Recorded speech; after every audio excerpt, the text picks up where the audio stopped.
유명한 프로그램인가요? 유명한 프로그램이고 뭐 가수도 나오고 연예인들이 나와서 이제 음정 박자 정확하게 몇 곡까지 부르나 대결하는 건데 표정은 굉장히 무심하다가 노래 시작하면 굉장히 아름다운 목소리로 음정 박자 놓치지 않고 그대로 부르니까 그게 일본에서도 굉장히 화제가 돼서 형식영이라는 가수가 누군가 찾아보는데 먹방밖에 안 나오고 그랬다는 이야기가 있습니다. 지금 노래가 너무 아름답고 이쁘던데. 노래가 아주 아름다운 노래인데 그 노래가 굉장히 부르기가 어려워서 음이 고저가 굉장하잖아요.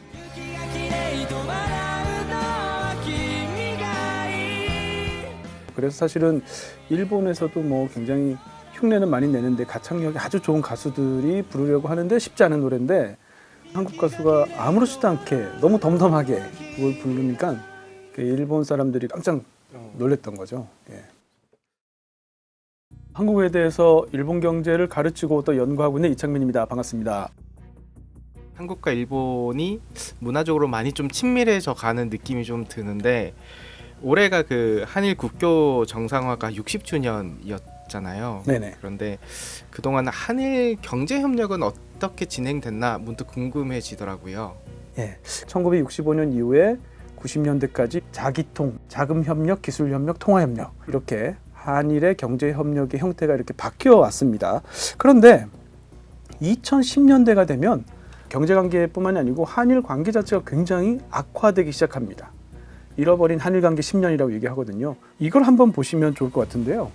1965년 이후에 한국과 일본은 수직적인 분업관계에 있다. 그러니까 소위 말해서 일본이 소재 부품 장비를 수출하면 한국은 그걸 가지고 가공 조립해서 전 세계에 수출하다 보니까 요 선 그래프가 한국의 대세계 수출입니다. 전 세계에 수출하는 이 금액이 늘어나면 그거와 똑같이 일본에서 수입하는 수입액도 같이 늘어나요. 이 파란색 막대 그래프가 수입액이거든요. 그런데 잘 보시면 아시겠지만 그 경향이 2010년대부터 없어집니다. 우리가 전 세계 수출을 해도 일본으로부터 수입이 더 이상 늘지 않아요. 한국과 일본의 산업 구조가 비슷해지면서 지금은 사실 협력보다는 경쟁하는 분야가 훨씬 많아졌습니다. 더 이상 한일은 수직적 분업 관계가 아닌 거예요. 그리고 2010년대가 되면 일본은 중국과 마찰을 빚으면서 중국 의존도를 점점점 낮춰가요. 그런데 저희는 중국을 생산기지, 수출기지로 하면서 점점 중국과의 의존도가 높아지기 시작합니다. 1965년부터 쭉 한 40년, 50년 동안은 한국이 일본으로부터 협력을 얻어야 될 게 많다 보니까 사실은 그런 것들을 굉장히 투트랙이라고 해서 관리하려고 굉장히 노력을 했었어요. 그런데 2010년대가 되면 뭐 우리도 굳이 아쉬운 소리 할 것도 없고 좀 이렇게 이제 된 경향이 있었던 거죠. 우리가 일본을 한 해 뭐 1000만 명, 1200만 명이 방문하는데 가장 큰 이유가 뭐냐라고 하면 한일 관계가 좋아져서가 아니라 엔이 싸져서 이거든요. 그래서 아무리 한일 관계가 국가 대 국가 사이에 긴장 관계에 있더라도 비즈니스상 필요하면 협력을 하는 거고요. 여행 갈 때 가성비 좋은 여행지면 가는 겁니다. 그래서 사실은 우리가 역사 갈등이나 영토 문제가 뭔가 모든 걸 결정하는 것처럼 표면적으로 보이지만 사실은 그렇지 않다라는 거죠. 경제적 이해관계가 굉장히 중요하다는 말씀입니다.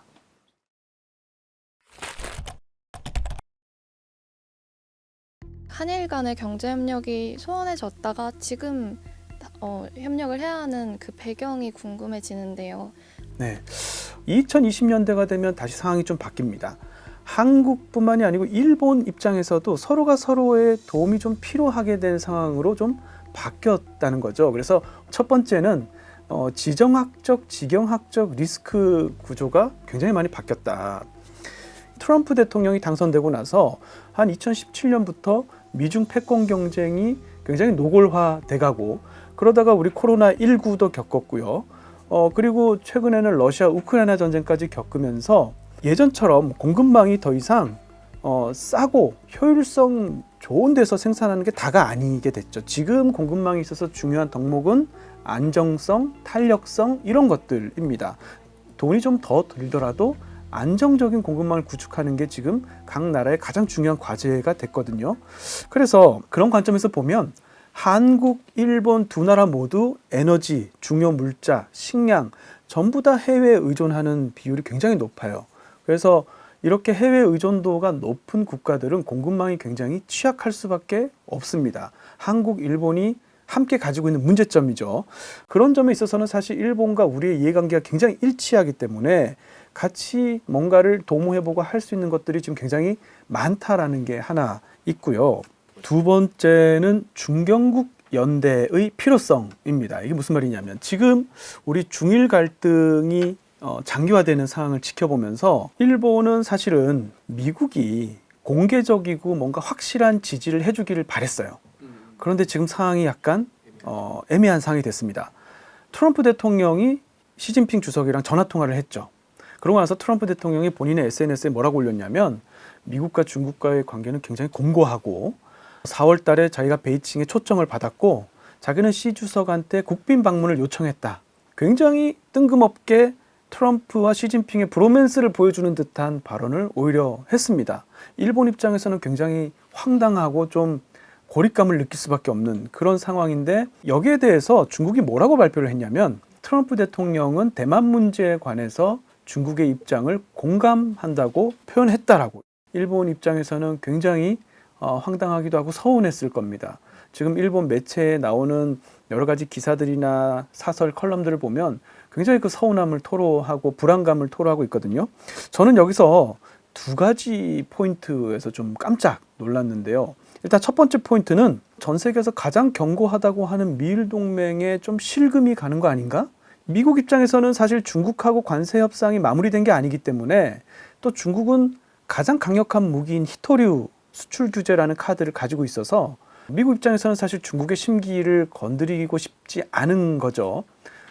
그래서 굉장히 중국을 자극하지 않으려고 노력하고 있고 사실 중국도 이걸 너무나 잘 알고 있습니다. 그래서 결국에는 대만 유사라는 동일한 사안에 대해서도 자국의 이해관계에 따라서 각국이 이 문제를 얼마나 다르게 지금 보고 있는가가 극명하게 드러났고요. 사실 저는 이 대목이 더 놀라운데 미국이 노골적으로 G2 시대가 시작됐다는 걸 강요하고 있다는 거죠. 예전에는 적어도 미국이 일본하고 사전에 이런 논의를 한다든지 뭐 적어도 G7 국가들하고 보조를 맞춘다든지 하는 그런 모습이 있었는데 지금은 그런 게 없습니다. 그냥 트럼프와 시진핑이 탑다운식으로 둘이서 얘기해가지고 결과를 통보해 줍니다. 전화로 내가 시진핑이랑 얘기해봤는데 그건 너무 자극하지 마 이렇게 하니까 일본 입장에서는 굉장히 서운한 지금 그런 상황인데 이게 최근에 러시아 우크라이나 전쟁의 종전 협상을 트럼프하고 푸틴이 둘이서 결정하고 있는 거하고 오버랩되면서 이제는 정말 강대국들이 약소국의 운명을 그냥 결정하는 얄타 2.0 시대인가? 뭐 이런 생각이 들었습니다.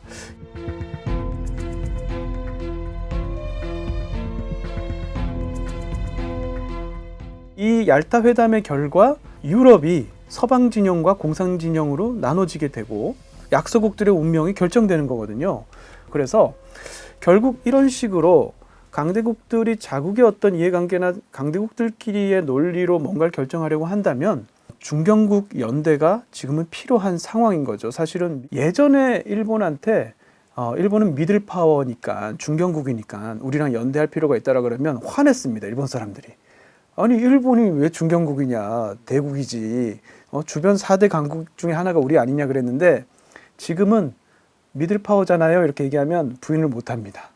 네, 그러니까 일본도 굉장히 많이 생각이 바뀌었어요. 본인의 위치가 미국과 중국과 함께 뭘 논의할 수 있는 그런 것보다는 중경국들 간의 연대가 굉장히 중요하다는 공통의 인식을 가지고 있고 특히 민주주의, 시장경제, 인권이라는 가치를 함께 할 수 있는 국가들이잖아요. 그래서 한국도 일본도 서로가 서로를 필요로 하는 그런 시대가 된 건 분명하다. 그래서 시대적으로 지금 한국과 일본이 예전처럼 경쟁 관계가 아니고 협력해서 얻을 것들이 굉장히 많아졌다라고 하는 게 지금 이제 환경 변화인 거죠. 이 유산 형태가 우리가 아는 이제 EU가 약간 그런 그렇죠. 형태로 된 맞습니다. 결국 EU도 석탄 공동체에서 출발해서 지금은 이제 경제 공동체이잖아요. 그래서 저도 사실은 통화 동맹까지 가는 거는 어렵다고 생각을 합니다. 왜냐하면 원과 N을 통화 동맹까지 가면 각각 고유의 금융정책을 쓸 수가 없어요. 그러니까 그거는 힘들지만 적어도 생산물 시장, 그 다음에 생산 요소 시장, 자본, 노동 이런 것들은 상당수 이제 통합에 가까운 형태로 우리가 만들어 볼 수 있다라고 하는 게 제 아이디어입니다.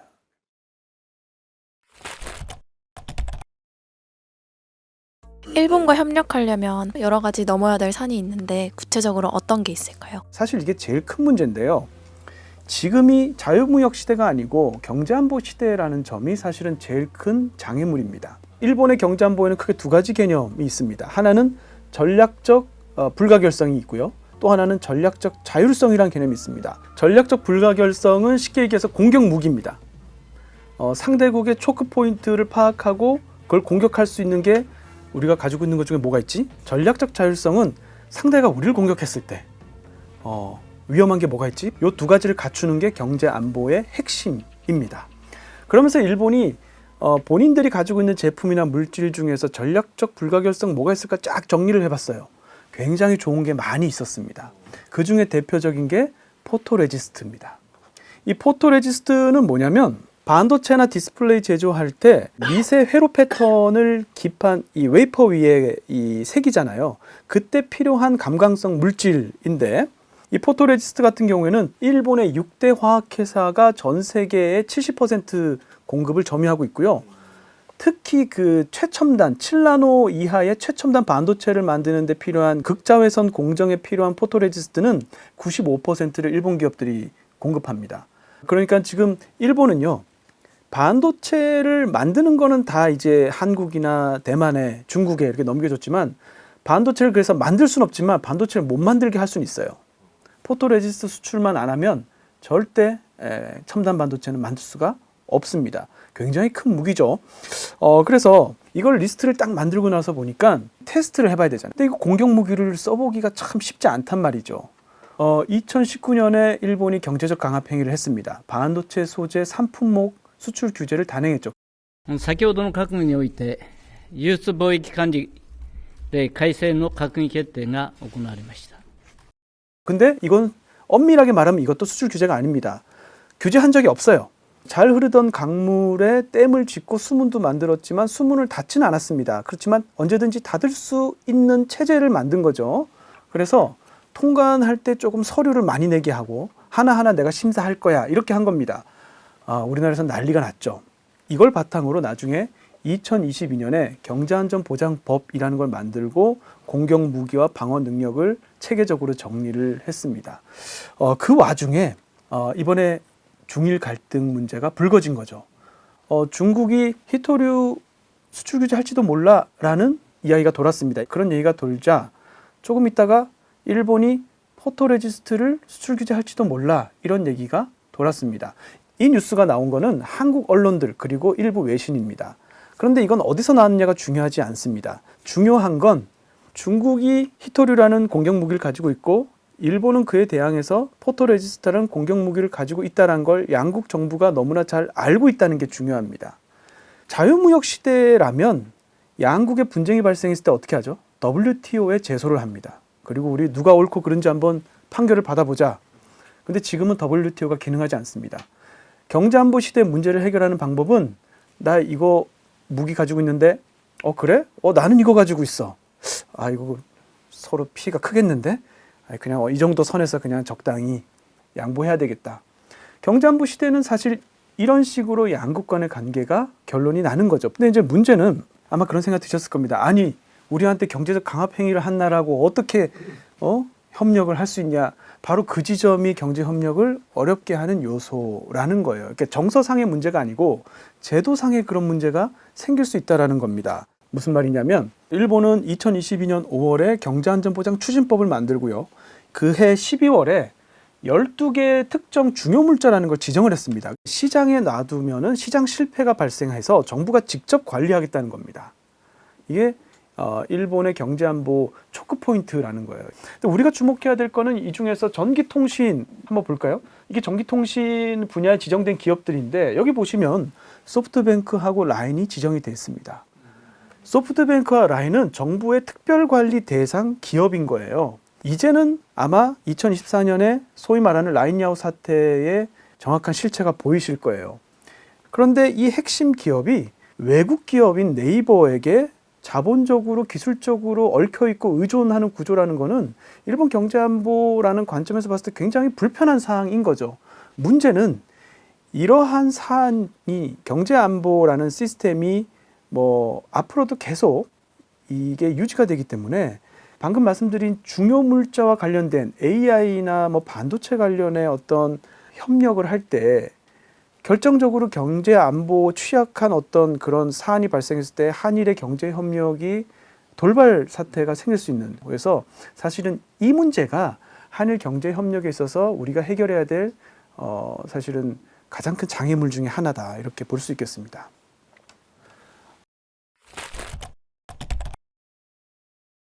잘 아시는 것처럼 한국과 일본은 안팎으로 공동의 과제에 직면해 있습니다. 한일 간의 협력이 단지 구두선과 말에만 그치지 않고 실질적인 성과로 이어지려면 직접 실험을 해보는 용기가 필요합니다. 사실 각국의 경제 안보를 위해서 독자적으로 해야 돼라는 기본 원칙에 집착하게 되면 협력을 할 수 없는데, 이걸 신뢰가 아주 높은 이웃 나라와도 같이 할 수 있어가 되면 그러면 못할 것도 없다라는 이야기입니다.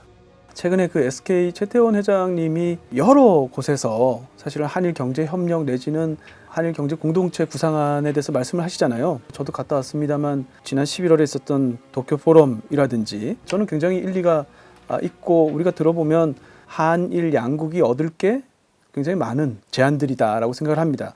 대표적으로 이제 말씀하신 세 개가 이제 에너지, 의료, 스타트업인데 요거 하나하나 따져보면 꽤 그럴듯합니다. One thing is energy, and Japan, Korea will depend on more large energy importations. So if we buying together, storing together, sharing together, actually that saves it a lot of the energy cost. 에너지 협력은 뭉쳐서 싸게 사자입니다.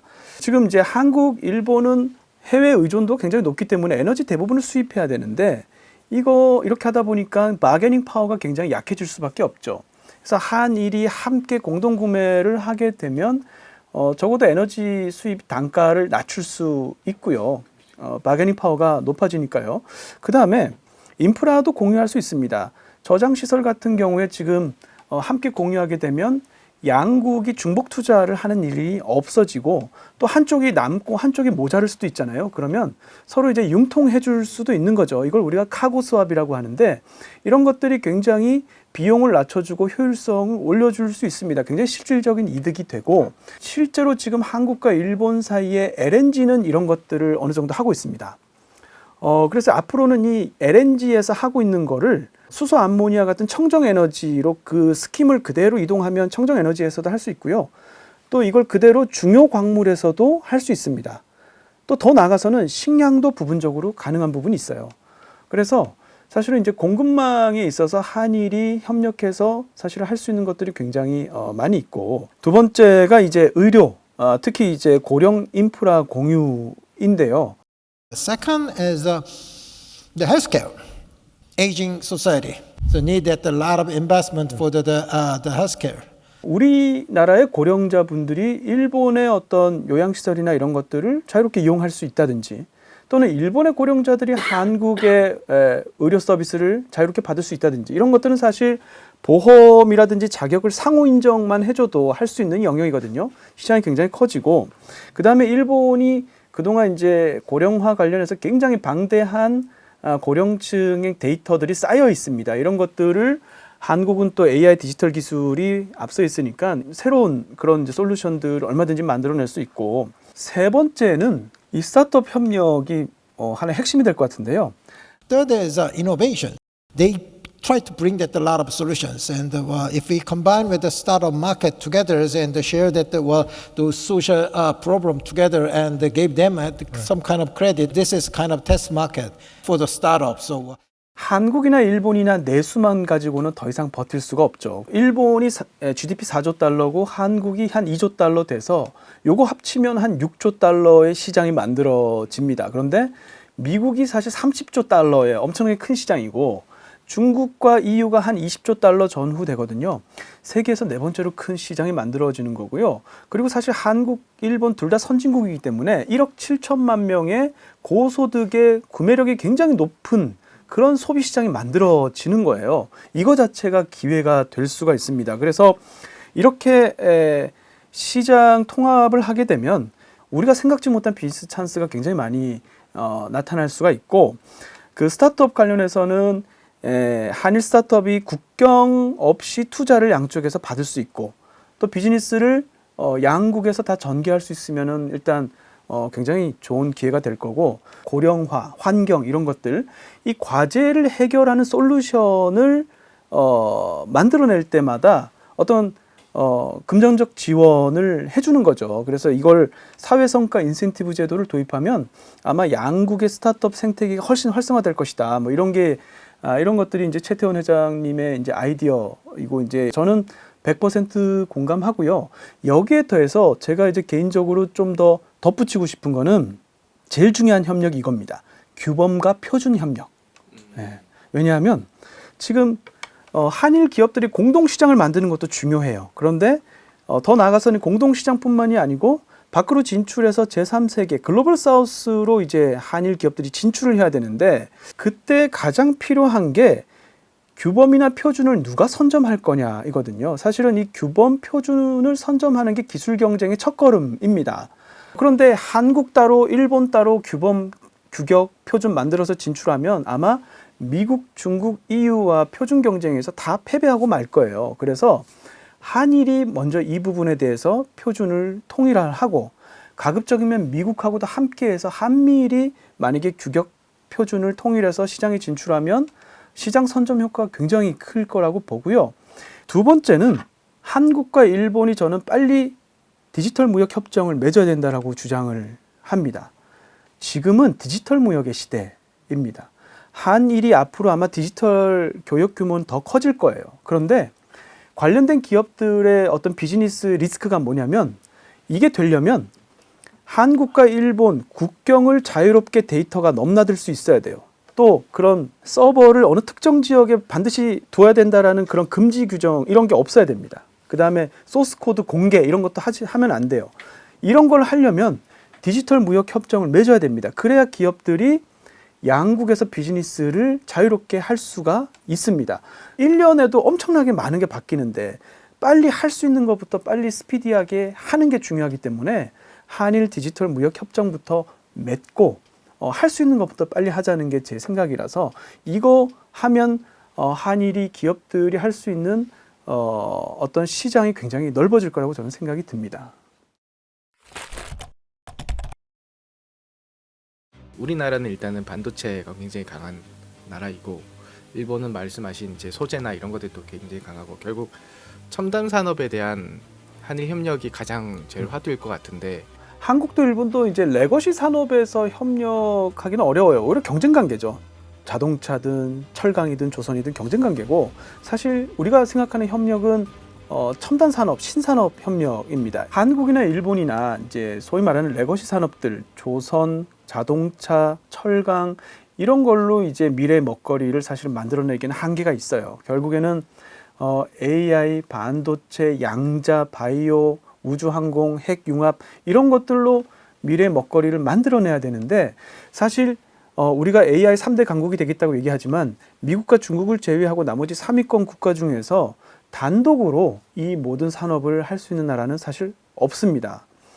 이런 산업들은 굉장히 많은 막대한 자본이 들어가야 되고 굉장히 많은 고급 인재를 필요로 합니다. 결국 한국, 일본이 각각 따로따로 이 산업들을 하게 되면 규모의 경제를 실현할 수가 없는 거죠. 그래서 이 자본과 인재를 풀링해서 함께 쓸 수 있다면 우리가 혼자 하는 것보다 훨씬 많은 걸 할 수 있다라는 게, 또 마찬가지로 한국과 일본의 산업계에서도 그런 인식이 커지고 있고요. 그런데 자, 트럼프가 등장하고 나서 대미 구심력, 그러니까 미국으로 끌려 들어가는 힘이 강한 공간이 있고요. 대미 원심력, 미국으로부터 벗어나려고 하는, 멀어지려고 하는 힘이 강한 공간이 생겼습니다. 그리고 각각의 공간에서 각각 한일이 협력할 수 있는 테마들이 있고 또 경쟁할 수밖에 없는 테마들이 있어요. 예컨대 대미 구심력이 강한, 미국으로 끌려가는 힘이 강한 공간에서 한일이 협력할 수 있는 게 미국이 알래스카 LNG 개발하는데 한국, 일본이 같이 좀 투자해라. 또는 소형 모듈 원자로죠. SMR 원자력 개발하는데 한일이 같이 좀 들어와서 해라. 그러니까 미국의 투자를 한일이 함께 할 수 있다면 그거는 대미 구심력이 강한 공간에서 한일이 협력하는 테마입니다. 반대로 이제 원심력이 강한 미국으로부터 멀어지려고 하는 거죠. 한일이 협력할 수 있는 테마 중에 대표적인 게 GX, 그린 트랜스포메이션, 뭐 재생에너지, 수소, 뭐 이런 것들 사실 미국은 지금 관심이 없잖아요. 근데 이제 한일이 협력해서 이런 것들을 같이 한번 해보자라고 할 수 있고요. 반면에 구심력이 강한, 미국이 끌어당기는 힘이 강한데 한일이 경쟁하는 게 미국 시장을 둘러싸고 한일이 경쟁하는 거죠. 현대기아 자동차와 도요타 자동차가 미국 시장에서 경쟁하고 포스코와 일본제철이 미국 시장에서 경쟁하는 것. 사실 우리가 제일 큰 관심이 있는 건 바로 이 부분입니다. 대미 원심력이 커요. 그러니까 미국하고 기술적으로 같이 하는 부분도 있지만 기본적으로는 미국하고도와는 별도로 자국에서 뭔가를 하려고 하는 그런 산업들입니다. 그런데 이게 굉장히 경쟁적인 요소를 가지고 있습니다. 왜냐하면 얼마 전에 다카이치 총리가 AI, 그다음에 반도체, 양자, 그다음에 바이오, 핵융합, 우주 이 6개를 국가 전략 기술로 선정했습니다. 정부가 적극적으로 재정 지원하겠다는 거거든요. 근데 우리도 사실 비슷합니다. 이 산업들에 대해서 양국이 각각 자국의 생태계를 구축하는 것을 지금 목표로 하고 있습니다. 소버린 AI 개념도 그렇고, 왜 그러냐면 이 첨단 산업들은요, 민수와 군수 이중 용도의 산업들입니다. 즉 AI는 민간에서도 쓰지만 군용으로 전용이 되고요. 반도체도 마찬가지고 항공우주도 마찬가지입니다. 그러니까 이러한 산업들을 동맹이 아닌 나라하고 같이 한다는 데는 거는 굉장한 사실은 허들이 있을 수밖에 없습니다. 그러니까 뭐 쉽게 얘기해서 우리가 뭐 일본이 재무장한다 뭐 이런 얘기만 나와도 굉장히 알러지 반응이 있는데, 반도체나 AI나 일본의 자위대에 쓰일 수 있다라는 거 누가 얘기하면 아마 협력하기 굉장히 꺼려질 거예요. 한국, 일본이 방위 산업도 사실 협력을 하는데, 근데 같이 전투기를 만들고 같이 전차를 만들지는 않거든요. 마지막 파이널 프로덕트는 굉장히 부담이 돼요. 그래서 공정을 굉장히 세분화해서 군사용으로 쓰이지만 그래도 부담이 좀 덜한 부분에서 협력을 하는데, 사실은 이걸 뛰어넘는 더 높은 상위에 경제 공동체, 공동시장, 공동생산 요소 시장 정도를 형성할 정도의 신뢰관계가 있으면, 그러면 뭐 사실은 일본에서 AI 데이터 센터를 지을 때 한국에 그냥 지을 수 있고, 우리도 마찬가지입니다. 뭐 바이오 임상 실험할 때 일본에서 그냥 거대 제약회사하고 함께해서 할 수 있고, 항공 우주 산업도 같이, 전투기 개발도 같이 이런 걸 할 수 있다면 전략 핵심 산업에서도 함께 한일이 협력할 수 있는 여지는 있다. 저는 이런 생각이 듭니다. 사실 우리의 반일 정서나 일본의 혐한 정서는 사실 지금 20, 30대에는 아마 가슴에 와닿지 않을 겁니다. 2024년에 한일 양국 국민이 상호 나라를 방문한 인원수가 한 1,400만 명 됩니다. 2025년은 1,600만 명을 넘을 겁니다. 한국에서도 일본에 엄청나게 많이 가지만 일본에서도 굉장히 많이 오고 있습니다. 관광뿐만이 아닙니다. 지금 공부하러 학생들이, 20대 학생들이 굉장히 많이 한국에 오고 있어요. 그냥 어림잡아서 어학연수생 5,000명, 학부 대학원 유학생 5,000명 이렇게 얘기하거든요. 그 다음에 일본의 젊은이들, 지금 젊은 사람들은 경제적 열등감이나 도덕적 우월감 따위는 전혀 없습니다. 그냥 독일과 프랑스 젊은이들처럼 그냥 선진국 시민들 간의 사귐이에요. 그래서 일본 학생들이 한국에 와서 놀라는 게 뭐냐면, 아니 한국이 이렇게 잘 사는 나라, 선진국인데 옛날에 일본 식민지였다니 상상이 되지 않는다. 한국 학생들이 일본 여행 가거나 했을 때 놀라는 게 뭐냐면, 아니 일본은 그냥 가성비 좋은 여행지일 뿐인데 한때는 미국을 능가할 정도로 잘 사는 나라였다고? 그렇게 보면 반일 감정, 혐한 감정은 어떤 일부의 연령대의 사람들이 주로 가지고 있는 감정일 수도 있겠구나라는 거고요. 세대별로 일본관과 한국관이 완전히 다르다는 거를 우리가 이해할 필요가 있어요. 그리고 오랜 시간 한일 관계를 이렇게 바라보다 보니까 한일 협력에 있어서 가장 중요한 건 역사 갈등, 영토 갈등은 아까도 말씀드린 것처럼 해결할 수 없고 항상 상존해 있는데, 그 지뢰를 잘 밟지 않고 잘 이렇게 피해서 가는 게 관건인데, 한국, 일본 가리지 않고 이걸 어떻게 우리가 잘 관리할 것인가. 국제 정세를 생각해보면 너무 안타까운 상황이 될 수 있기 때문에 우리 국민들이 좀 정신을 바짝 차리고 사실에 따라서 정확한 이런 상황을 파악하는 그런 능력이 필요하지 않나 이런 생각이 듭니다. 오늘 교양일을 부탁해는 여기까지입니다. 감사합니다.